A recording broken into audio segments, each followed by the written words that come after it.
Well, welcome, folks, to episode number 19 of What's Next Beyond Service. And our episode is called A Rose by Another Name. So if you know anything about Shakespeare, then you probably understand what that means. So today with us, we have Vaughn Lai-DuMone. She is a friend of mine. We've developed this relationship on LinkedIn. I think she's an incredible person. She has so much to offer, and she brings so much to a conversation that I wanted to bring her back on into a one-on-one. Now, I had her on with another group a couple of weeks ago. We'll talk about that a little bit, but I wanted to bring her on so we can talk about things that are important to her why, and the incredible things that she's doing today in the veteran space, and then also, helping people in, I think, what are wonderful ways. So, Vaughn, welcome aboard. You see why I like talking to Scott? He makes me feel so good about myself. Thanks, Well, Scott. this is, some things are easy, right? Thank All you. right. Well, let's do this, Vaughn. First of all, did you find all the roses in that promotion pic that I put up on LinkedIn? I only saw 4, but apparently there's 6. There are 6. Yeah. So, like, if you have it in front of you now, I know Jeff was trying his best. I think at the end he was just like, whatever, I don't know. But Jeff from Angels 14, for folks that might not know who Jeff is. But yeah, so anyhow, on the program, and we'll get into this, but just on the program that she's with, she's a co-founder on Angels 14. And so, there are 2 military guys and Vaughn, and, so they assigned call signs, and hers wound up being Rose, which, is probably pretty obvious about that, but why that would be. So anyhow, I went ahead and just threw some roses on that advertisement, and I hit a couple just to make it fun. And so there are 6. So if you look at it, there's Vaughn, so she's number 1, and then on either side of extraordinaire, there's that's 2, so that's a total of 3. And then if you look at the Power of Our Story logo, there's one behind that. You can kind of see it silhouetted. There's one also with the What's Next Beyond What's Next Beyond Service logo. It's in the bottom left. That's very fainted, but it's there. Then there's one next to my mug to the left of my face. So they're just, it's like a Where's Waldo kind of thing. How many can you find? So I have to say though, Scott, so Scott gets credit for naming me the rose between 2 thorns, Jeff and Dave. And I will have to say thank you, Scott, because who knows what name I would have been given if you had left it to Dave. yeah. I could imagine. Well, maybe I can't imagine, but I think you're right. Yeah, he's a good guy. He's a character extraordinaire, but he's got a heart of gold. We talked about the goodness of Dave and all the things that he's bringing to folks. So, okay, well, let's do this, Vaughn. I want to take I'm glancing over at my notes, which I always take copious notes and get ready for interviews because it's important, right? And what I want to do now is I want to talk a little bit about. I've got to bring my other device here back up online. I want to talk a little bit about you, and I'm going to go over your background here on LinkedIn, because what you have done and what you're doing now is absolutely germane to what we're going to talk about here in a minute. So for folks that may not know Vaughn in terms of who she is, when you look at her credentials and you look at her background, it's very extensive. And when I went back and looked at it again, I was like, holy smokes. And I even shared that with you. I'm very impressed looking at you on paper here. So obviously, you live up to the billing. But just, quick educational background. She went to UC Santa Barbara. She got her master's at Pepperdine School of Business. And when you look at what she's done, since becoming educated and having all these great jobs, she was a regional manager at SCORE. She was the chief operating officer at Why Not LLC, which is a licensee of Body Glove. That really sounds like it was probably a cool job. So you did that for a number of years. Change management consultant. I was involved in change management in the Marine Corps when we brought on the new Marine Corps logistics modernization program. That was like pulling teeth. Some folks understand change and they embrace it. Others, takes a while to bring them along, right? So there's a lot involved in change management.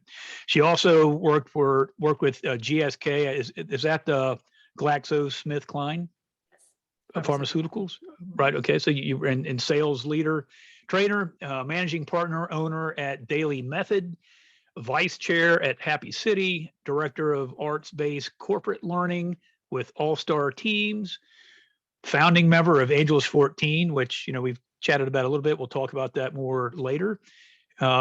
She's a program chair with Women in Tech. That's huge. Women in technology, STEM degrees and all that good kind of stuff, helping women advance in those career fields. She is a creative strategist and leap coach, executive board member with Fast Company Executive Board. And then she's the founder of Work Smart Advantage. So there is a lot to kind of sink your teeth into there. So it also tells you, again, a bit about who we're going to be speaking with today. She's very involved in many things, and they're all very positive, and they're all towards advancing people in the workplace, culturally, engaging your mind, working with others, creating a good culture in the workspace. So, okay, so that's a little bit about her, looking at her LinkedIn profile. She also has, and let me switch up here and look at her volunteering efforts. And I think this is huge too. She is an advisory board, or was on a board as an advisor for Make Change Awards. She's a volunteer facilitator at I Am Remarkable. That's a Google initiative there, so that's kind of cool. She is an advisory board member for Pepperdine, their School of Business. And then lastly, she is a volunteer facilitator for the Honor Foundation. And that's something that I think we'll probably jump into in some bit of detail here, later on in the interview. So, okay, so that's Vaughn on paper. So Vaughn, I want to do this. I want to, we'll talk about all those things here to a varying degree, but what I want to do now is I want to kind of roll the clock back and go back to your foundational years. You're from Vietnam, you and your family, and you guys came to the United States at the very tail end of the Vietnam War, and there's an absolute story there that I see it as being foundational in part to who you are today. So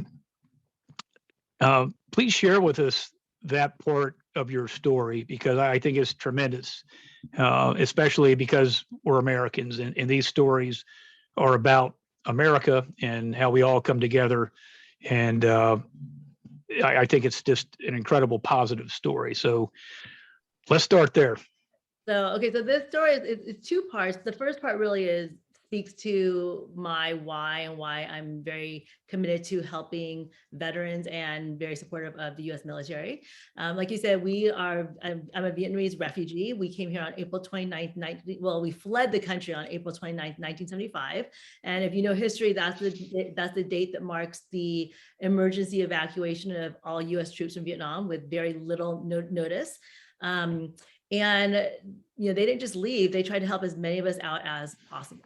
And our family was one of the fortunate ones who were able to find our way out with the help of the U.S. military. And we found ourselves in our very first home here in the United States at Camp Pendleton Marine Base.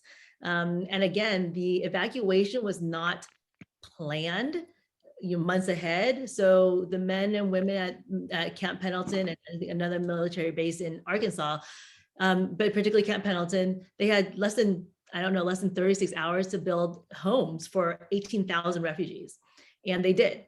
And we showed up, and I was so young, I was only 2 at the time, so I don't have much memory. I hear the stories from my parents about how they clothed us. They gave us, they clearly housed us, clothed us, fed us, but then they did things they didn't have to do, right? They brought in musicians, they brought in their own musical instruments and played music for us. They played ball games with us. They sat down and taught the kids how to read and write.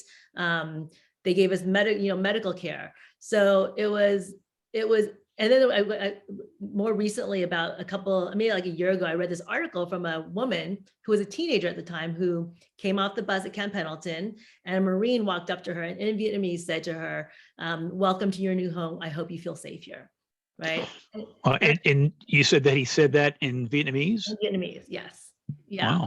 Wow. And Angel's on this call. She's a Vietnam vet. And the way Vietnam vets were treated when they came back here, for someone to still have that much compassion for the people coming over here, I think says a lot about the men and women in service. And yeah, so that was our home. We stayed there about 3 months. My mom has many stories about just how peaceful it was, right? You can imagine that. This is a woman who lost everything. We fled our country with nothing, maybe one suitcase. And we landed in a country, in a place that we didn't know at all, yet she says it was peaceful. And that has everything to do with how we were treated here.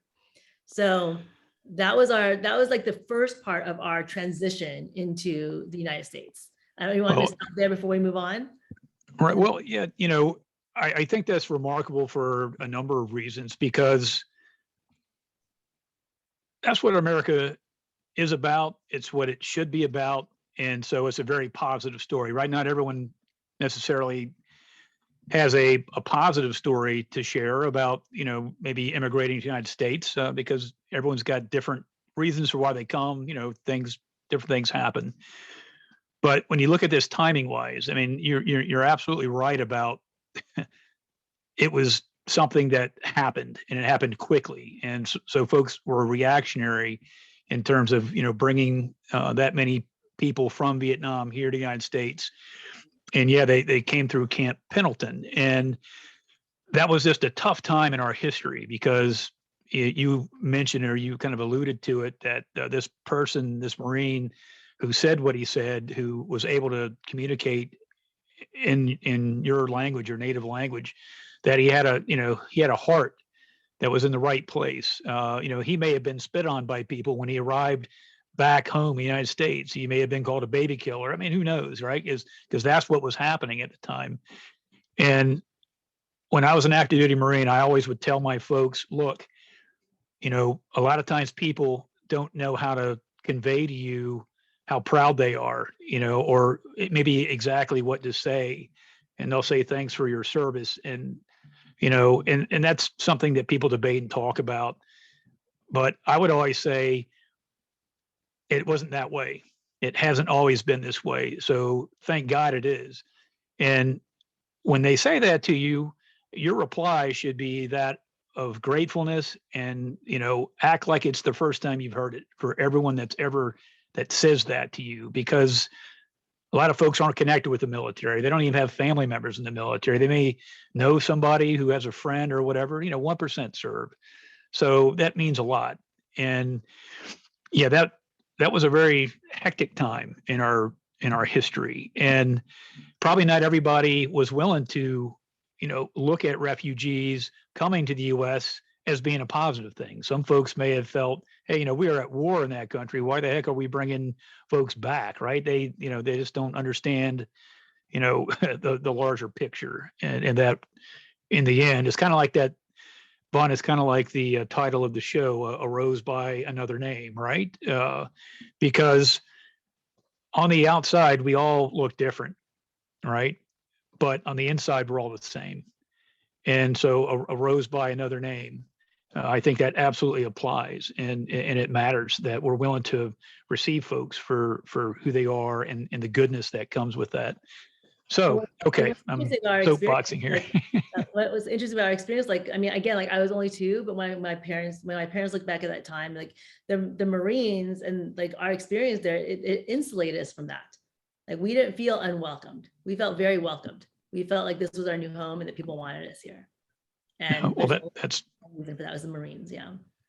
Yeah. And I think we'll probably talk about this too. I don't want to jump too far ahead, but you shared an article, or, you wrote an article that was in the San Diego Tribune, and I do want to talk about that a little bit. So, but anyhow, yeah, I think there's some connections there that I think are huge, and you were just all over it in your article. I read it again this morning just to kind of refresh myself, and I had tissues at the ready because that impacts me that way, and I'll just say that. So, okay, so that was the first part, Vaughn. So what were you going to say? What was the next thing?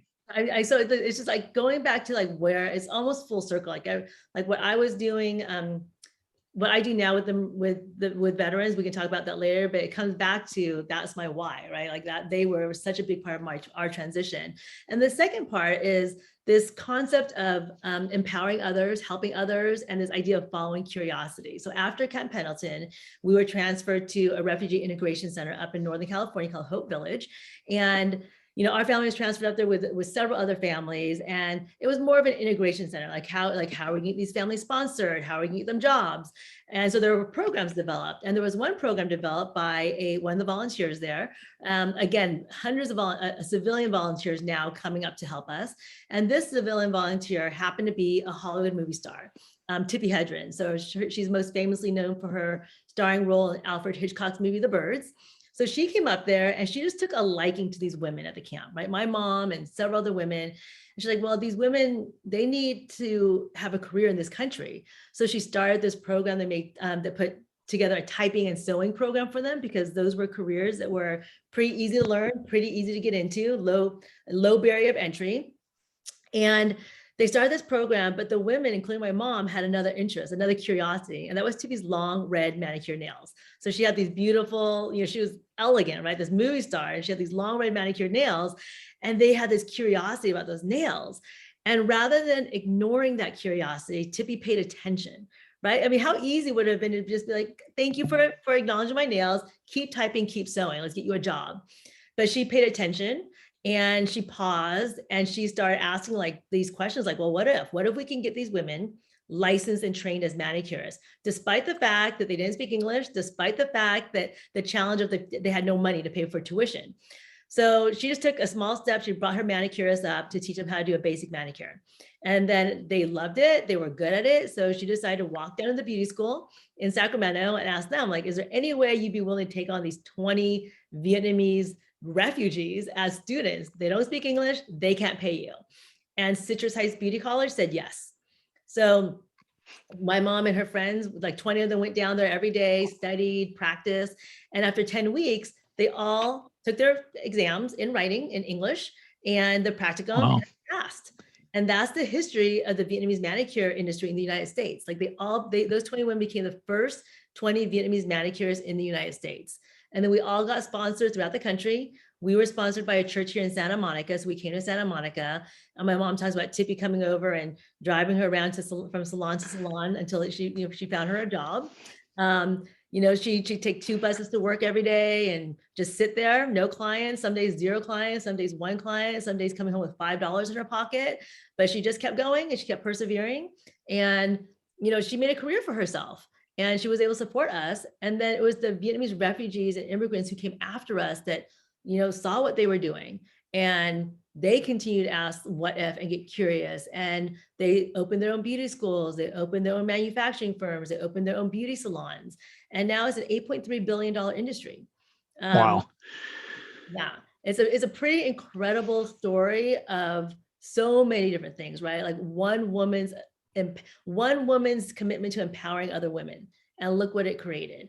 The resilience of the human spirit, and the idea of when you pay attention to your curiosities, what that can amount to. Absolutely. It's an incredible American story, right? That's, again, getting back to, what is America about, or what should it be about? And it's opportunity, is, working together. It's, we have to be willing, right, in society to help others. We have to have a social safety net. Now, folks need to be engaged in their future and, wanting to be productive, right? That's, it's a trade-off there. But folks who get it, who want to help, and then the folks that receive the help turn around and do the same thing. It sounds like your mom and the other women that were engaged in this, when more folks came, they welcomed them in and they said, this is what we're doing. Probably not all of them did that, but they saw that, hey, there's opportunity here. Wow, look at what we have here. compared to what we left, you know, and I couldn't imagine leaving family members or friends behind like that, you know, but to come here and to be blessed with a new life in America and folks that cared enough, you know, to be engaged, like you were saying, I think I think it's an awesome story. It's incredible. It says so much about all the people that were involved and, you know, how that progressed. And the fact that, like we were talking about when we had the prep calls, like the fact that, you know, we landed in a country that could happen, right? Like how fortunate are we that this, like, that where you think about where else we could have gone, like where else could this have happened? So very fortunate to be here in this country. And my parents always, you know, spoke of that and how fortunate we are to be in America. And really, like, they were able to reinvent their life here and do it very well too, and have the support that they needed. Yeah, that's yeah. You know, I love this country. I served for 21 years. My family, when you look at the history, that's what my family has done, and it's interesting, you know, in the United States, and maybe it's this way in other countries, but it's kind of a family business, right? It's like, you know, it goes from generation to generation, and not that people that serve are any better Americans, you know, but we are stewards of America. And many of us, when we're done with our time in the military, find that we're at our best when we're helping others and when we're coming back around in service, you know, to continue to serve. And that relates to what you just said, you know, about people doing those things. And this experiment that we're in called America, you know, that it is an ongoing experiment. And we have failures, we have successes, but it's about the people who are here. It's always about people and the tremendous work that they do. And I'm so happy for you, your family, and for all those folks that were able to experience what life can be like. And when we look at, you know, so kind of shifting gears here, if you don't mind, when we look at what just happened here, you know, a few months ago with Afghanistan, you know, talking about not being planned, you know, the end of that. And you know, I don't want to get into all the politics, but it absolutely could have happened a different way, and it didn't.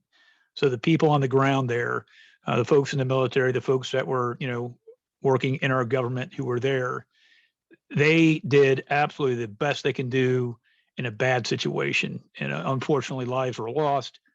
And for folks that served in Afghanistan, or for folks who have just served in the military or served in combat, you know, a lot of us look at that very differently right now. And there's heartburn with what happened there.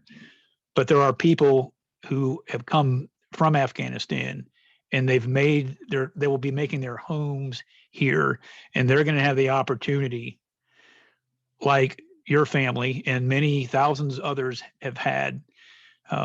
You know, it's a different time in history, but the opportunity is still there, and folks with good hearts are still doing good things. And I want to quickly get to the article that you wrote. I'm not going to read the whole thing. It's actually, you know, the article isn't that long, but it is on point. Every word has meaning.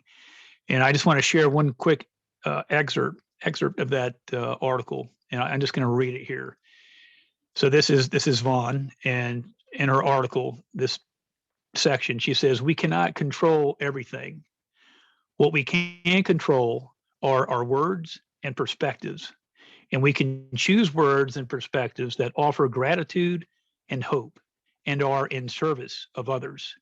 Yes, some may consider this a simplistic view to a complicated issue. I agree. I am a simple person who simply believes that even when we do not agree with our country's our country's politics and foreign policy, our troops deserve our support. And there is always hope in despair. To all those who served and served, thank you. You have made and do make a difference. This refugee will always be grateful." Vaughn, that's so powerful. And thank you for taking the time to write that at a time to where this complex issue was creating a bow wave of disenchantment with folks that were in the military who served, maybe just in general with folks that were tired of a 20-year war. You know, your brief article says so much. It reveals again who you are as a person, but I think it also reveals a path that we should look to in terms of how we operate as people and what's important. It's a tremendous article, and it was very timely. And who better to write that? Well, I have to tell you, I have to thank my Marine friend, Jake Edwards, for inspiring me to write that. He had texted me and said, he's taken me a picture of a helicopter leaving Afghanistan next to the helicopter leaving Vietnam the day we fled the country. And he's like, you need to speak up on this. And at first, like, I don't even know what to say. What do I even say about this, right? Because there was so much noise around it, and really when he said that, I realized like how much pain there was for military, like active duty military and veterans, particularly those, not even particularly those who were in Afghanistan. I feel like for all veterans, it's like, you know, it was a painful Agreed. time. And I just thought about, my experience as a Vietnamese refugee and all the positive things that have happened since that day we left Vietnam, right? Clearly a lot of pain, a lot of struggle, but all the possibilities that were created for us throughout the last 40 plus years.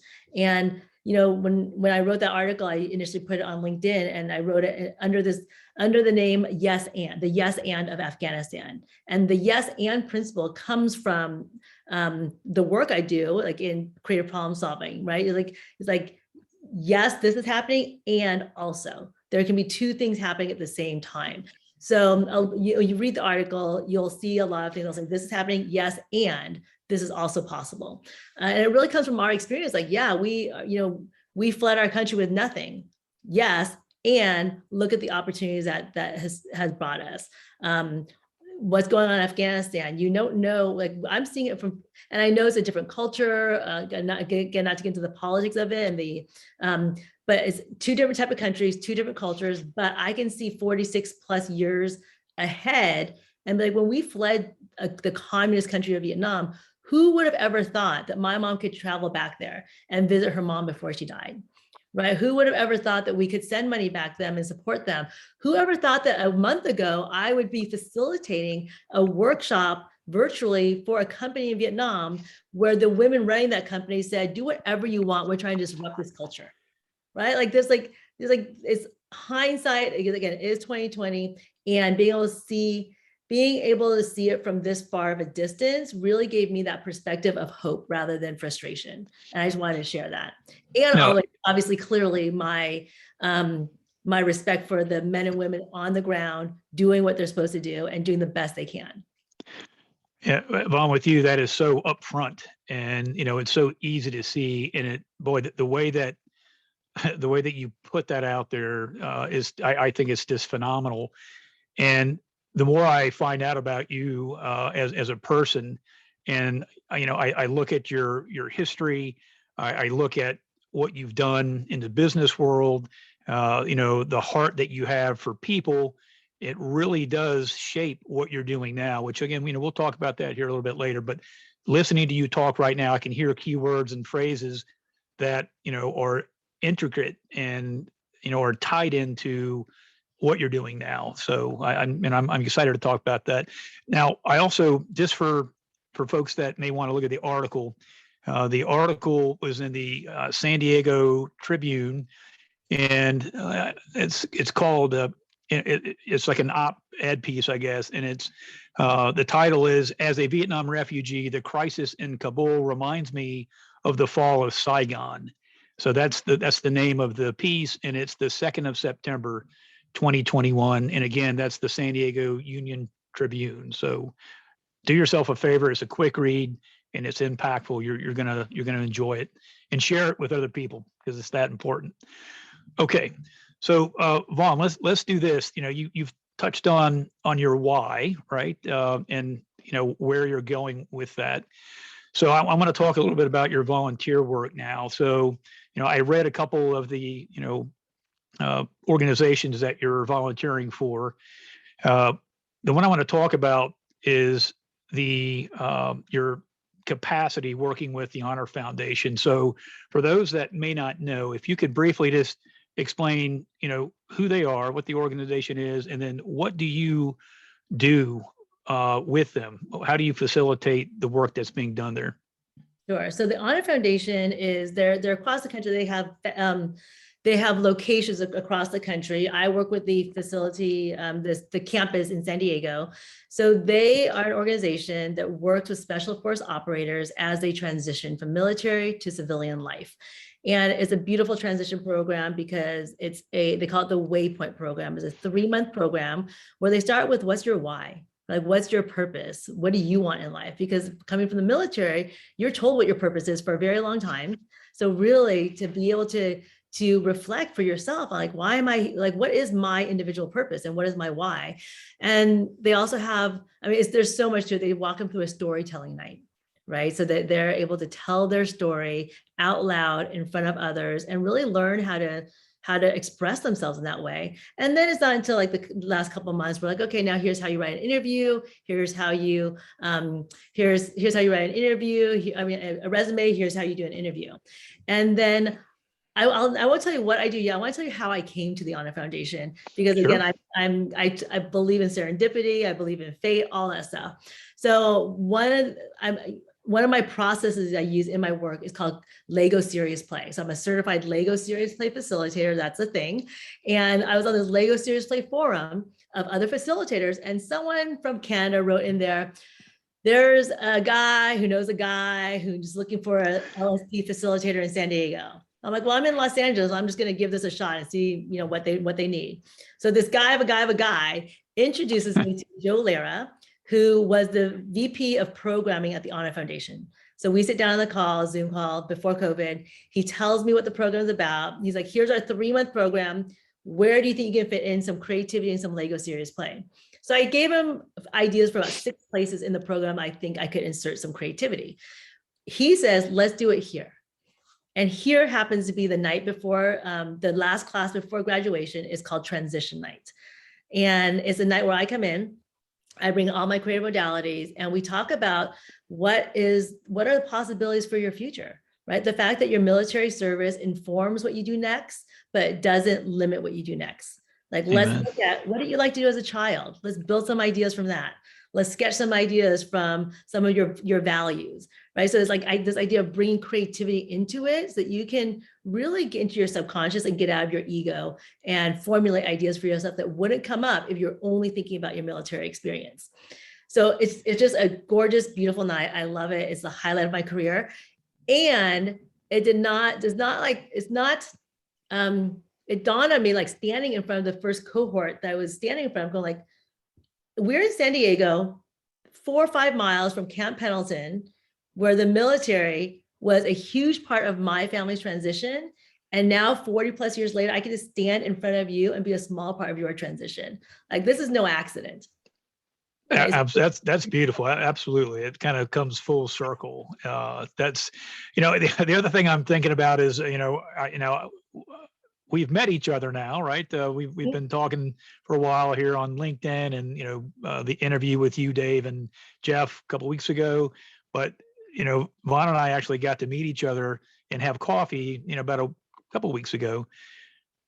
Vaughn, she's not like a basketball player height-wise, right? She's kind of short. So where I'm going with this is, this petite woman is up there in front of these, meat eater special forces folks, and she's talking about creativity and going back, to your younger years. How did they respond to that? Well, let me tell you how I respond. Another thing people may or may not know about me is that I can just jump into things. I don't ask too many questions. So the way I described the Honor Foundation to you, as I just did, that came over time. What Joe and I talked about loosely was this program, military, where you want to put your stuff in here. And then I just showed up, right? I just showed up on their campus with, like, me, 5'2", a little bit of heels, and my Legos. A bunch of Legos in front of these Navy SEALs, and I'm so glad that I didn't know what I was getting into, because I would have maybe changed the way I presented. I may have toned down a little bit of the creative work I do, but I'm glad I just jumped in there and did what I did, because their response to, I mean, they've invited me back for, 6 cohorts since, and their response, something's working. yeah. I mean, number one, it doesn't matter who you are, an adult, a Navy SEAL, a dentist. We're all innately creative. So when you put creative tools in front of people, it's going to call to them, right? Yes. And when you have been, how would I put it? When you have been deprived of that creativity, you crave it more. And the ideas that come from these men and women are just phenomenal. I'm floored every single time I teach and facilitate this class, because it says a lot about their ability to tap into their creativity. And I will say, it says a lot about the Honor Foundation too. I could not come in and do what I do night one of this class, right? They had to do all that opening up and preparing for me to be able to effectively do what I do. I'll tell you about one activity I do, and it's called speed sketching. So I asked them first I'll put up a prompt on the screen, and I said, you're gonna put up a prompt, sketch this, whatever this is for yourself, for 30 seconds. And then the next 30 seconds, think about what possibilities can come from this for you. And I'll put up things like your favorite place to travel, a hobby when you were a child. And I also started putting up a fear, your greatest fear. And, wow. And then I asked people to share. And you would think that these military men, I asked them to share, like, which one do you want to share? You want to pick one you want to share. And I will tell you that the one that they share the most is their fear. And you would not think that, right? But again, it's not from my work that they're able to share that fear. It's from the work they've done over the past 3 months. Wow, that says a lot, right? Because that's something that I think, Vaughn, that is it's absolutely what happens with folks in the military. Obviously there's more men than there are women. It's a very it's a very alpha male, organization. The Marine Corps is, obviously the SEALs are, Air Force is a little different, I guess, but not to get into bashing services, but anyhow, you get enough of that with Dave, but anyhow, yes. And it's hard to share those things, right? Because you don't want someone to think that you're the weak link. They don't think about the higher level thinking and the higher level emotions that go into grasping yourself dead center and then reconciling your mind with your heart and be able to, emote and share those things. Because not everyone's going to be in the receive mode, because they're not going to maybe understand how it is that this person's able to share this. And, so it's a difficult thing. And you're right. If those folks are able to do that at the end of that period, then something's working there. And then they were smart about when they brought you in, because they saw where you would plug in successfully and give the most bang for the buck, within that space and time. And something else you said reminded me of something, and now it's kind of come and gone here. I'll try to get back to it if I can remember. But about the creativity, that's what it was. I found from my experience, and I'm sure it's this way with the SEALs. In fact, I can guarantee it is. But with Marines, your junior enlisted folks are extremely creative. Now, absolutely, you have standard operating procedures. You have manuals that tell you, exactly what you need to do. And they're very well written, right? And they're refined over time. So they're meaningful documents. But sometimes you don't have the document to reference. Let's say if you're in Iraq and you're in combat, or you're trying to support combat and something goes wrong and you don't have the right part, or you don't have the right, piece of equipment, the right tool. These folks are creative and they come up with some amazing, end states of work that you're scratching your head like, oh my God, how that's amazing. So I can imagine these groups of people, when you're plugging into that, they are absolutely ready to talk about that and to look into the creativity. And sometimes you can't think outside of the box because it's maybe not what's required at the time, and not everybody wants to hear it. But yeah, I can imagine that group was absolutely ready for that creativity piece that you talked to. Absolutely. And it's just interesting how like I think somewhere they're all little boys that went at one time playing with Legos. And yes, that's why I always start with the Legos, right? I don't start with sketching. I don't start with some of my other elements. I start with the Lego because everyone is like the low-hanging fruit of creativity. It's like a nice creative warm-up. Yeah, I think, generationally, a lot of us did have Legos, growing up. So that, that's something that kind of ties everybody back to that central point in time. And it kind of, and maybe it opens up doors and brings down barriers, right? To be able to kind of focus back in your mind to that time in your life. That's interesting. So, okay, well, yeah, go ahead. I was going to tell you this one story of this. One of the fellows I worked with, he had built and this when we were virtual, so we did a little bit differently, but I asked him like build a model of something, what's next for you, and a possibility. And he had built this, and I have still a picture of it. He built himself like on a boat, like climbing the ship, and like a ladder and a flag at the top of it. And then he took a picture of it again, like on his patio with the ocean in the background. And then a few months later, he's a yacht broker in San Diego. He sent me a side-by-side picture of that Lego build and what he's doing now. I just love that story. Yeah, that's cool. And I saw your picture of your Lego build too. Yeah. You have it on LinkedIn. You wanted to describe what that is for folks, so they, they'll probably. So I was able to participate as on my friend's facilitation, and one of the very simple exercises we do is like build a tower. You have 1 minute to build a tower, and you build it, and then the debrief and the reflection is like, how do you build that, right? Do you build for height? Do you build for structure? Do you build for aesthetics? And it reveals about yourself. Right. And so I was looking at my structure, and here I am, like I'm this person on top of this thing, kind of off the side of it a little bit. And it revealed like, I'm okay with ambiguity. I'm a bit of a risk taker. I maybe a little competitive because I was trying to build it higher than anyone else. But it's interesting how, these builds aren't just like, it's not just playing with Legos. It's very revealing.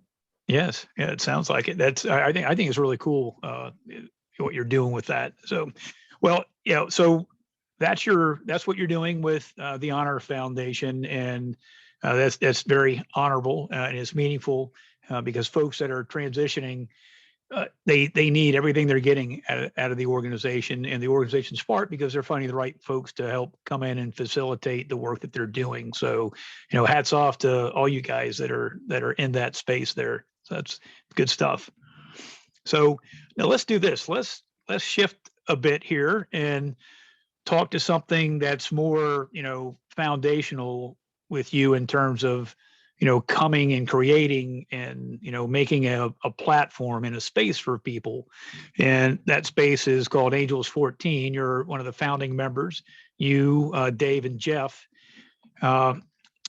Incredible hosts, 3 hosts. They're gracious, they're funny, they're intelligent. They're all 3 have different things that make that what it works, or make that what it is, make it work. But the folks, the tribe that they have built, that is kind of like the secret sauce that all these different folks come together and they can share with each other. And I think, the rose between the thorn, God bless those 2, but I think you enable a lot of, the goodness in terms of, folks sharing. I mean, and not that the other 2 don't, because they're good at that, but it's a great it's a great formula that you guys have. And I wish I had more time to come in every Friday. I come in when I can, but along the line of your why, how did you get in? I mean, I know, but just for the audience, how did you get involved with Angels 14, and why are you doing it? Okay, so first of all, just to clarify, so Jeff and Dave are the founders, and then I'm a founding member, and I kind of got dragged into this leadership team, but dragged in very willingly, I should say. And looking at this, like this little grid of Zoom right here is like 6 degrees of separation, right? So I met through the Honor Foundation, I met one of the coaches named Pam, who somehow loosely introduced me to Sarah, maybe on LinkedIn. We just connected on LinkedIn. I attended Sarah's calls, The Power of Our Story. And Jeff Knight, who was one of the founders of Angels 14, showed up on it about a year ago. And we connected on LinkedIn. He had mentioned something about Angels 14. And I was, after the Honor Foundation, after attending Sarah's calls and seeing the impact of the work that people are doing, just letting veterans tell their stories, I was like, I just want more. I want to find more ways to be involved and help. So when Jeff said he was involved in this organization called Angels 14, a Zoom call on Fridays, I emailed him on LinkedIn and said, I'd like to join this Friday.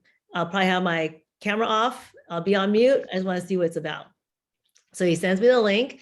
I joined on Friday and instantly I felt welcome, belonging, and I turned my mic on, turned my camera on. And that's like the end of the story. I've just been attending ever since. And I would say about 6 months ago, I get a call from Dave, of course, random, out of the blue, call from Dave. Hey, Vaughn, do you want to be part of the leadership team of Angels 14? And I was about 5 minutes from getting on a canoe and going down the Colorado River for 3 days. Oh, wow. Don't have much time to talk about this, Dave, but yes, anything for you, yes. And I posted about this on LinkedIn too. After saying yes to it and being becoming a part of their leadership team, it's just been so easy. It's just flowed nicely. When you talk about Angels 14, it's a family to me. Like, I love these guys. I love everyone who shows up on these calls. What it's about, we still don't necessarily know. It really is chaos. It really is. Jeff and Dave just decided, because a lot of people who leave the military are missing that connection, camaraderie, and community. So they just decided to create this space on Fridays on Zoom for allies and veterans to show up and be part of this. And that's exactly what it is. And we've talked about what it is. And for me, it's about possibilities. I show up like, what's possible today? Like, how can we help someone today? It's about giving rather than getting. Everyone shows up to give rather than to get. And magic happens. There's been so many things that have just been amazing and phenomenal that have come from those shows, those calls. And yeah, I can go into some of them, right? Like the fact that AJ, who is a photographer, Dave flew him out to spend Thanksgiving with him. Now they're on this like West Coast road trip, taking 18,000 pictures so that AJ can make this into a business, right? It's just wow. like who saw that coming? It's like the same thing as my mom, right? All those years ago, just doing good deeds, just being kind and helping other people, and who knows what can come of it. Yeah, I know. It's goodness, right? And I saw up on the screen, Sarah typed, to give rather than to get, and that's absolutely what you guys are doing. And when folks are transitioning, like you said, and this is something that I try to stay on top of in what I'm doing here, talking and creating opportunities for people to share their stories, mostly veterans, and I'll be bringing more first responders in as well, but because there's similarities there when you leave that lifestyle, right? There's a checklist involved, do all the things that you need to do when you leave service, right? Because there's a lot of administrative things, there's timing involved, and when you do this, that, and the other thing, and you gotta understand those, know those, do them, stay on top of the timeline, come back, double check, make sure things are good. But there's also the internal piece that a lot of folks don't address, and like we talked about a little bit, we're tough guys, right? I'll be okay. Look at all the things I've done. I've been around the world. I've been in combat. I've got an education, my experience level, all the people that I've worked, all that's running around up here. I'm going to be cool. Then you get out and then something's not the same, right? And a lot of times it comes down to you miss the folks that you love, the folks that you risked your life for, the folks that took care of you, the leadership, all that stuff goes away in a day. And I think most folks they see that, right? But they don't spend time into how will that impact me? So then they're not ready for it. And then you can go a lot of different ways if you're not ready for it. Some folks can do bad things, right? They can get into drugs or drinking. or depression or all three, or just, they might not be able to kind of focus themselves in the right area. And that's where things like Angels 14 and other groups that are, giving folks the ability to understand that this might happen and it's okay. We're here for you. Let's talk about it. Hey, I had the same problem, or I had something similar, and this is what I did. And when you see other people expressing to you that, hey, yeah, that same thing happened to me, or I failed miserably doing this, but it's okay. You know, that fail quick thing, or, fail forward, or whatever it is. Failure is part of life. And knowing that it's okay, and having a group of people that are willing to, put their hands on you and lift you up and show you that, hey, there is a tomorrow. And we all have to understand it and know that, to varying degrees. So yeah, that's the work that you guys are doing. And again, these other groups, it's impactful, and it is making a difference in people's lives. And I think it's helping folks to bridge that gap, because a lot of folks fall into that gap and some don't come out, right? Some unfortunately wind up committing suicide because things get so bad. And there's a lot that goes into that, but I think this is a lifeline. I absolutely believe it is. And I believe it is too. And I've seen it. I've seen that, like, directly through the work you do, the work Sarah does, and the work Angels 14 does. And as you were talking, Scott, like this is like on topic, a little off topic, a little personal, but this whole idea of like, I started working with the Honor Foundation. I told you my why, then attending Sarah's calls, your calls, and Angels 14, all with this intention of giving. And I will say I've gotten back in like twofold, threefold, fourfold. I don't even know how to tell you this. But on a personal note, I think many of you know, I lost my father to Alzheimer's over the past summer.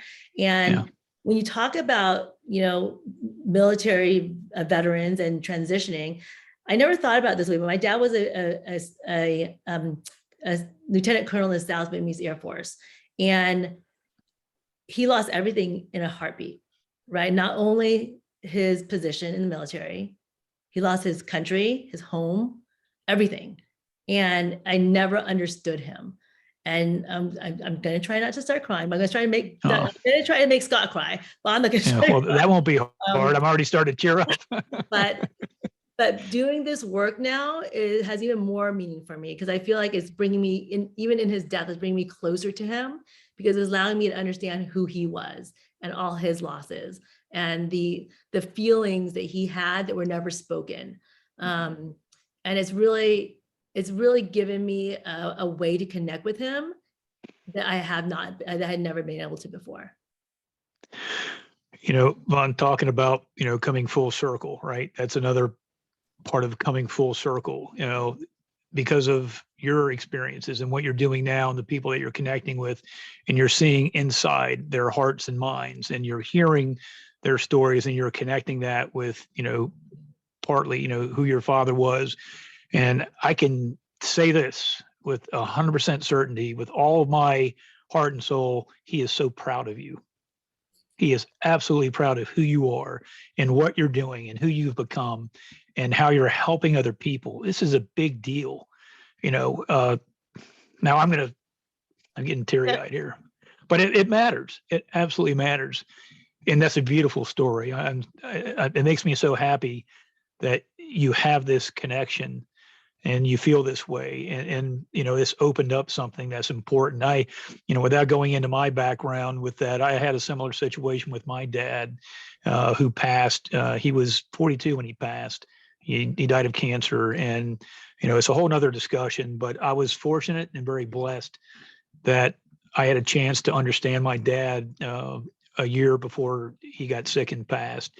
And I thank God for that, because I can tell you, if it wasn't for that moment, I would have been a very bitter man, because I was leading down that path. And a lot of things happen in life, but there's, some things happened, and I was blessed that part of my life, I was able to look at differently and move forward positively because of, what that meant to me to understand who my dad was. I mean, he had changed too, but yeah, that's a great story. And again, it means something to people. And the fact that you share that, again, that's another part of you that I think is so interesting, that you're absolutely willing to share, and that your stories are meaningful. So, okay. Now let's do this. I'm looking at my watch here, and it's, we've been doing this for 57 minutes now. I don't know, obviously some folks can stay for an hour and they start to taper off because, life's continuing and they've got things to do.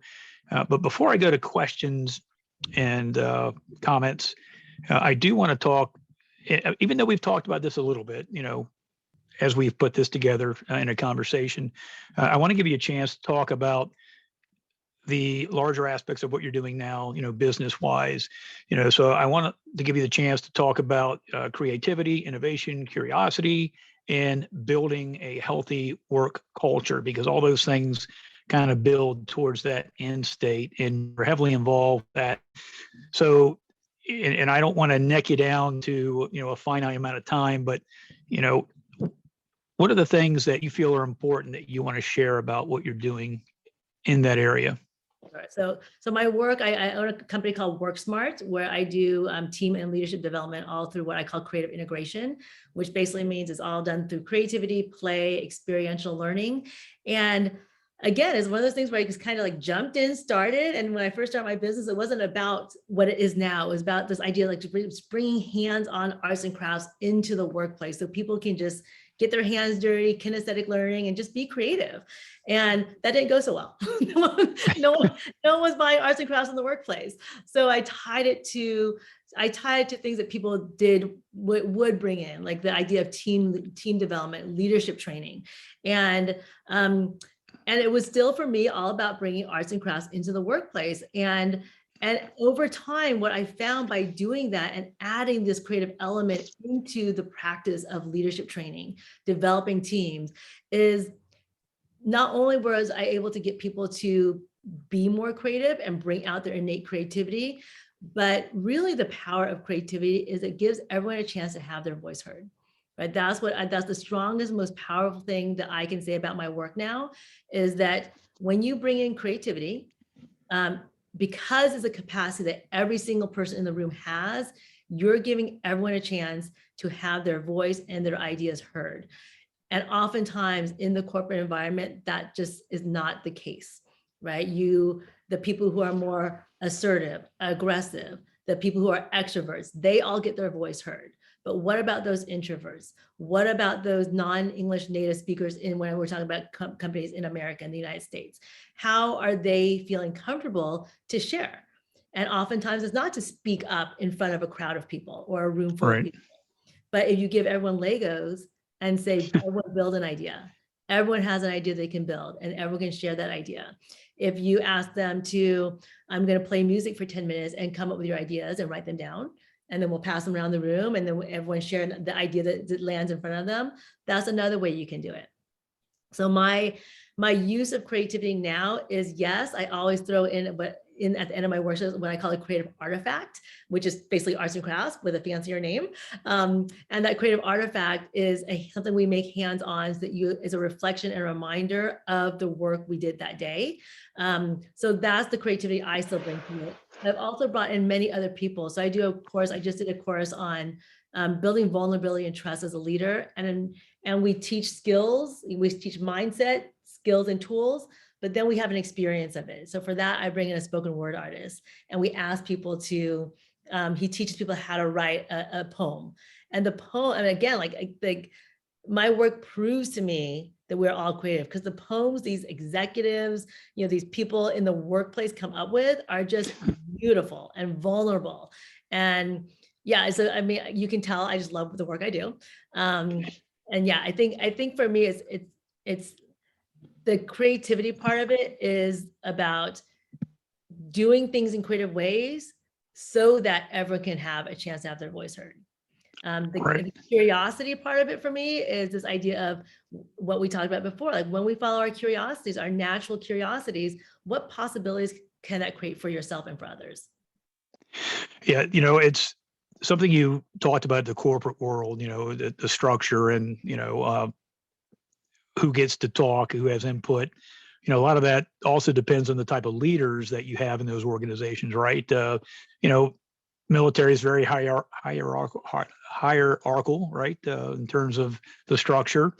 And, Lance Corporal Jones doesn't really get a whole lot of, he doesn't have a very big microphone. And chances are a lot of his good ideas might not make it to the table. And so that's absolutely a great way to kind of level the playing field, because, there's a lot of folks that have good ideas that just never, they never see the light of day. And my time in the military, I worked with reservists twice in my career, as a captain and then as a lieutenant colonel. And it's a very different part of the military, because these folks have their day jobs, and then they're also, supporting our country through their reserve affiliation. So you have sergeants that are lawyers, right? You have lance corporals that, are getting their degree in engineering, or maybe they are engineers now. You have doctors. You have a lot of smart people, but when they put on their uniform, their rank is something different, right?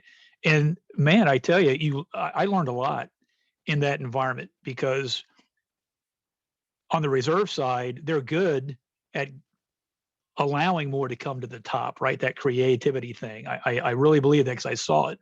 And they run things a little different than we do on the active duty side. So yeah, that idea is a big deal. There are so many folks that can wind up having solutions for things that are innovative, or that are creative, that if not given that opportunity, there's a lot of missed good outcomes there. So, and you also talked about right brain, left brain. I went through some of your stuff, and you have a diagram that has, in the left side of your brain with very similar colors, and the right side being exploded in different colors, and the creativity piece. Talk a little bit about what all that's about, what that means. So it's, when we talk, like, neuroscientists will now not really talk about left brain, right brain. They talk about bilateral thinking. And that's what creativity brings. Is like, we, in the corporate world, in the military probably as well, we're mostly in this strategic thinking, logical thinking. And when you think about like problem solving, or innovation, if you're only thinking through those lenses, logic, strategy, you can only get those, like the image is like the left side of your brain being like these blues and still beautiful colors, right? Blues and greens. But when you incorporate it, and you incorporate creative problem solving and different ways, unconventional ways of thinking, unconventional ways of solving problems, and bring in that creativity, now you're using bilateral thinking. And that's where all the other colors can emerge, right? It's just like what you're just saying before, Scott, is this idea that when you incorporate creativity, bilateral thinking, you're going to get many more colors, ideas than you would with just analytical, logical thinking alone. The same goes for if you incorporate the ideas of everyone on your team, right? The good idea, like what you were saying before, good ideas can come from any level of your organization. If you're on the marketing team and you're in a team meeting, why don't you invite someone from accounting, right? Why don't you invite the janitor and see what ideas he or she can come up with?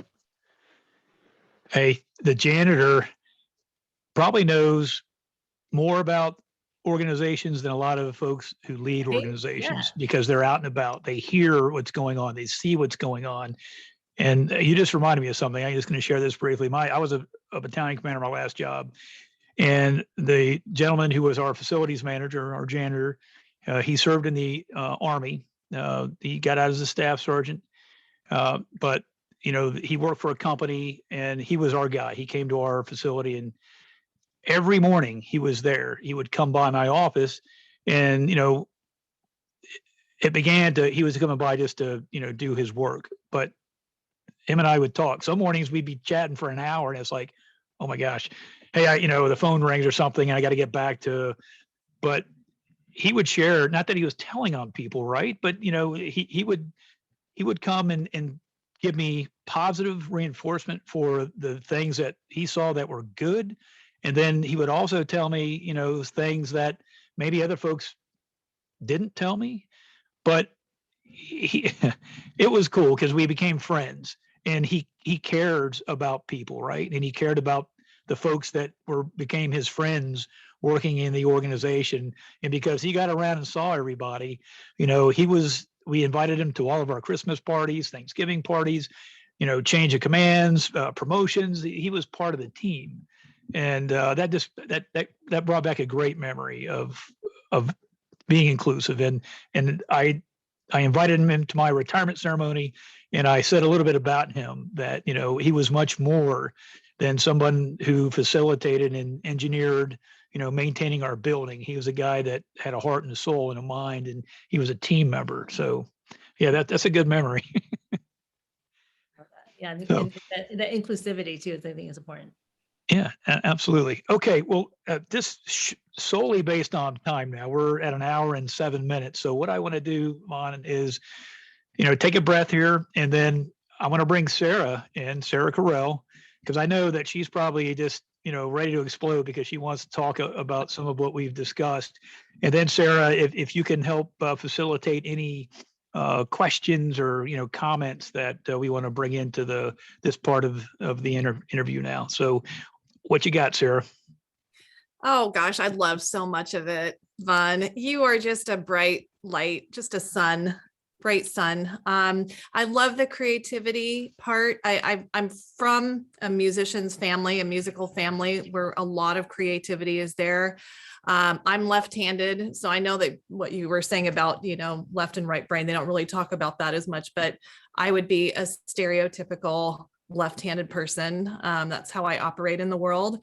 So I really appreciate that, how just the positivity of your message of really just being positive about bringing in all the different voices, because it's powerful what can be brought in when it's not just, logical and strategic. When you bring in this whole variety of different people and perspectives, and all for a common good. It's really wonderful. So I really love what you're doing. I've always loved hearing your voice, Vaughn. So welcome. Thanks, Sarah. Yeah, that also made me think of something that you just talked about, Sarah, is, when I was doing what I was doing with bringing logistics modernization, into the Marine Corps, I was one of many involved in that, obviously, but, there always seemed to be this battle between efficiency and effectiveness, right? And I always I always tended to go with the effective part, because just because you're efficient doesn't mean, that you're having impact on target. No, there's different ways to do things, but this kind of reminds me of that a bit, bringing different thoughts into deriving an end state, and having other people come in that can expand the horizon of the discussion. It's just so important, and all leaders should be absolutely invested in that, in listening to people, right? Yeah, I hear you, but are you listening? You want these voices, because if you're the guy or gal that's making the decisions in terms, someone's got to make the decision, but you don't get to that decision point without others who have experience that you may not have, who, think a little differently and will see something that you don't. All these things are so important as leaders in developing organizations that get things done smartly, where people want to come into work, and they're all about wanting to be part of solutions. That's just a big deal. So. No, I think even like just what I see in you, Scott, and also Vaughn, what I see in you too, I really appreciate, and I think that's why people are so drawn to you both, is you provide safety in your positivity.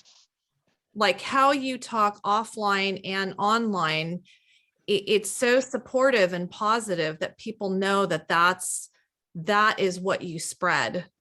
And I think especially in this day and age, it's so important, because it takes one negative comment about people or groups, or that can really, it's like downloading a virus at a computer. I heard that analogy. I thought that is awesome. And I really feel like that's what you both bring to the world. is that true desire to be for the good, and your words online, offline are supportive and they're positive, and your perspective is that way. You say it, you preach it, and what I have always seen is you live it. So I just appreciate that. Thank you. Well, thank you, Sarah. And I could vouch for Vaughn. That's absolutely who she is. we shared that coffee, and it was so cool that she's the same gal she is, when you see her here online, and that, what you see is what you think I get. would be just a little shorter than you would think though. Your presence is so big, right? It is, absolutely. Cool. But I really appreciate that, sir, and to be spoken of in the same light as Scott, because you know how much I value your bridge building talents, Scott. Right, I'm always talking about like how Scott is just an amazing bridge builder, and the way he speaks is so inclusive of everyone. And even if you don't agree, you're going to listen. And to be seen in the same light as Scott it's a huge compliment. Awesome. So there's a blue aura now behind you there. Like my backdrop here. And David has his hand up too, just so you know, Scott. Yeah, Dave, what you got, man? First of all, Vaughn, you're awesome. You know that I value you so much each time we have the opportunity to connect. So thank you for your story and for the way you tell it and for everything. And I take a ton of notes. I'll try to drag through a couple of them. The one thing you guys just talking about, the positivity, what you guys always bring to me when I listen and sit here in these conversations, which by the way is difficult for me to do and not talk and respond because my ADHD just goes completely out of control. But to me, it's like lighting a candle. So you guys are able to spread that light from wick to wick to wick and not lose anything of your own. And it just continues to brighten up the room each time that you guys, the three of you specifically, engage in these conversations and talk. And I see everybody else's faces lighting up, but you don't lose anything of your own by giving somebody else that gift, which is such an awesome thing. And I love that. Hey, David, if I can, that reminds me of when I was a kid going to church on Christmas Eve. That was something that we did. There's the first candle that's lit, and everyone's got a candle, and then you light, and it's the light, that light, the entire church becomes lit with everyone's collective light, and it came from one light. And that's right. Always something that is a good memory there. But, and as an adult, my experience with that is if you've ever gone to Police Week, and on December 13th is the candlelight vigil, and the speaker, and you're talking about 25,000 cops on the Capitol lawn, and the speaker lights the first candle, and then 25,000 candles. It's impressive. Amazing. Absolutely. Special experience. But so the other things that you had talked about that I wanted to contribute to was the janitor situation. My mom always taught me to treat the janitor the same way you treat the CEO. And I just think that's such a special thing. I'm glad you guys brought that up. That's so important. Try to hit the important stuff.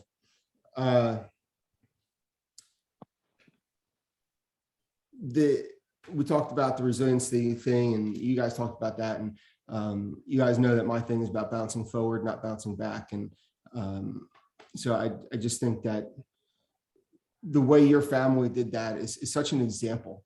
And I think it's so awesome. And I love the fact that you can get out there, you have a platform to tell that story. It's so important that people hear it. And I think it's fantastic. And thank you for continuing to share it.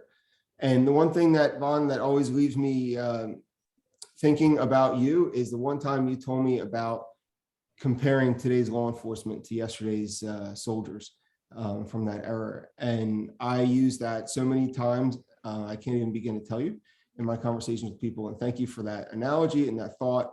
And you come up in conversation about 4 times a week with other people. So your ears must be ringing. So thank you for everything you do. And I just appreciate you and your work. And and to kind of piggyback on that, it's like you think about how we, I mean, maybe not all the side, but how we look at how we treated those Vietnam vets, right? And the shame of how they were treated. And again, like 20, like looking forward to, hopefully not 40 years from now, but looking back at this time, how police, law enforcement is being looked at now. I hope there is, I mean, I hope there's shame, but I hope like we can wake up a lot quicker than we did and say like, this is not the right way that we should be acting. Hey, real quick, guys. This reminded me of something here. One, David, you're right. I challenge you, and this is an easy challenge because it's technology based and everyone can type, right? For the most part. Just Google Von's name, and it just keeps going. The stuff she's involved in. So do that. But the other thing is, I'm going to put a link. We'll have a link to this video so folks can see it on YouTube. I'll post it on LinkedIn, but we're also going to put a link to your article there so that folks have that, readily. They can, see and read your Tribune article. And then one other thing, anything else you want to provide us link-wise that we can put in there for LinkedIn and also on YouTube. So when folks go to look at this, anything else you want them to know, they can easily have access to. Website, clearly. Say that again. The Angels 14 website, of course. Yeah, of course. Absolutely. Yeah. So, okay. Sorry for jumping in, but I didn't want to lose that thought here. But thank you, David, for your thoughts. It's really kind of you. I really appreciate everything you said. Yeah. David's a good man, which Yes, another segue here, just for folks that are here now. Him and I will be doing this next Thursday. So he's going to be my guest, Sarah and I's guest, and we're going to talk about a lot of good things. We spoke like an hour and a half on the phone. It was either yesterday or the day before, and it was so easy to do. And just like what you said, Vaughn, damn, we should have been recording this. It was because it was a good conversation. We could have saved time for Thursday, but the conversation with folks when they come on board here, that pregame talk is so meaningful. And it helps build for a good live show. So thanks for your time, David, and folks that are listening now, come back next Thursday and listen to David's story because it's going to be another good one. I think talking to you, Scott, is easy, and that's what makes this process easy. So thank you for your work as well. Well, thanks. A little bit of coffee goes a long way. And Janet has her hand up too, by the way. Yeah, please, Janet, what you got? I'll just be quick, but I want to say that I absolutely loved your TED Talk and have been following Angels 14. It's just my scheduling hasn't been able to get me on Fridays, but one of these days I will. I'm going to do some switches. But everything David said, but David is so eloquent with his words. And I just want to say thank you for everything you do. And you're one of my heroes. So thank you. My goodness, Janet. Oh, you know what? I love this group. I'm grateful for every single person here that you would take this time to. I'm still like, you came to hear me talk. Why would you do that? Right? Like, it's like, I'm so grateful for all these connections I've made and everyone who showed up here and just everyone I've connected with through the Anand Foundation, then Sarah, then Scott, then Angels 14. You bring so much value into my life. I can't even explain to you. Like, when I'm feeling down, all I need to do is either like get on LinkedIn and see something you've posted or get on a call with one of you. This is, I think I may have shared this there before, but there's with my dad passing this past summer and some other things happening in my life. It's interesting that I've had people in my life since childhood, but that's not who I call on. I call on you guys. Wow. that to me, that says a lot about what's happening, in these different spaces, right? That we're making a difference and that the right folks are talking and that we do care and that we come together to help each other. And by helping others, we're helping ourselves, right? And so that light that David talks about continues to shine and it gets brighter and it goes and keeps going. And I can throw in that ripple thing that Dave talks about, but I can't remember it. David, as on Angels 14, Dave. So yeah. Well, hey, I'm looking at who's still on the call, and I just want to compliment Daniel for looking dapper Tapper Dan there. He's got on his tie and that green color. That might be your color. I don't know. But hey, what do you got? Do you got anything for us today, Dan? I appreciate that. No, I'm forward facing with the public today, and policy is suit and tie whenever I do that. Well, that's a good forward face there. You look good. No, I just want to thank Van, for sharing the story. And, I heard the little chatter before talking about situational awareness, and that's something that I mentioned in my little presentation. And I'm sure you're familiar with Jeff Cooper, Lieutenant Colonel Marine retired, who came up with the color codes of awareness. And I just feel that we should always be anybody in a state of yellow, which is, mentally relaxed, but aware of your surroundings. And that's what I taught, my kids growing up.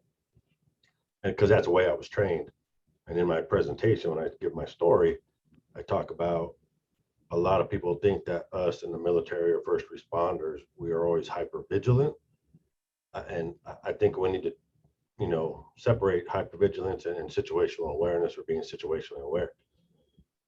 Just because I like to go in a restaurant, sit with my back to the wall, doesn't mean that I'm hypervigilant. It means that I like to be situationally aware. When it becomes a problem that I would have to address is when I can't do that and I just automatically walk out of the restaurant or whatever. So just hearing that little tidbit about situational awareness, I think it's a good thing. And I think when we get into discussions about PTSD and suicide awareness, we have to delineate situational awareness from hypervigilance. And again, just being able to help others and share our story, I think really helps. And I appreciate Van sharing her story. It's a story that, again, has that ripple effect. Absolutely. And your comments were right on. Yeah. And on that note, Daniel, you just sharing that, opened my perspective to a different way to look at that, right? Because I hear that a lot, we're the military, first of all, we're hyper vigilant. It's no, I'm just situationally aware, and we all should be. If it becomes a problem, then it's a problem, but it's not, we can't just put this blanket over people. So number one, thank you for kind of changing my perspective on that. And then the idea of telling your story is, I always started telling my mom's story, that story of us leaving Vietnam 2.5 years ago. And I never thought it was worth sharing, right? I never thought it was worth sharing. And now that I have told it, I realize how many people it's impacted and helped. And I also know that everyone has a story like that to share, right? Everyone's story can help someone else. So if you're not telling your story, I know you are, you said you do public speaking, but anyone on the call who's not telling their story, you definitely should be. Absolutely. And the power of our story, right? Right. We've got the lady right here. Nice. Absolutely. Yeah. Well, I see that Angel, I guess she had to go. I wish I would have come to her first now, because she's not here, because I would have liked to hear, her perspective on this, but obviously she had something come up. So, but okay, Tomorrow she'll be Oh, on. that's right. We'll hear from her tomorrow. well, yeah, absolutely. That's a good way to promote that, huh? Okay. Well, anything else? Hey, it looks like Ryan's back. He looks like he must have gotten cold and went and put on a warmer shirt there. What's up, Ryan? I was cooking. Gotta have dinner ready for the wife when she gets home. Else, Oh, good man. Hey, make sure you play that back for her, once this is actually, posted. So, Yeah, you should make a clip of that, Scott. Just a clip just for Ryan. I might have to. Yeah, it's a good point. There you go. but, Van, just real quick, I enjoyed it. I had a good time.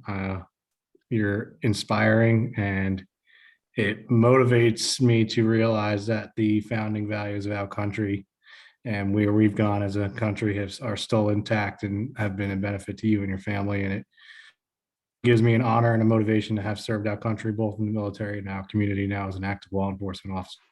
Thank you very much for sharing that. And thank you, as Scott was saying, thank you for your service in the military and your continued service. And the fact that I can inspire you, that really says a lot. Thank you so much for saying so. Thank you. Oh, Ryan, that's a perfect way to wrap this up. I hit on it a little bit in the beginning. There is no place, I didn't say this, but this is what that meant, right? There's no place on earth that's like the United States. There are beautiful places. There are beautiful people, right? Because that's what humans are. But there's no place that allows for what we have here, the freedoms we have, the type of economic system we have, the opportunity that's here. There's always going to be dissenters, that's everywhere in life. There's always going to be people challenging things. We allow for that here, right?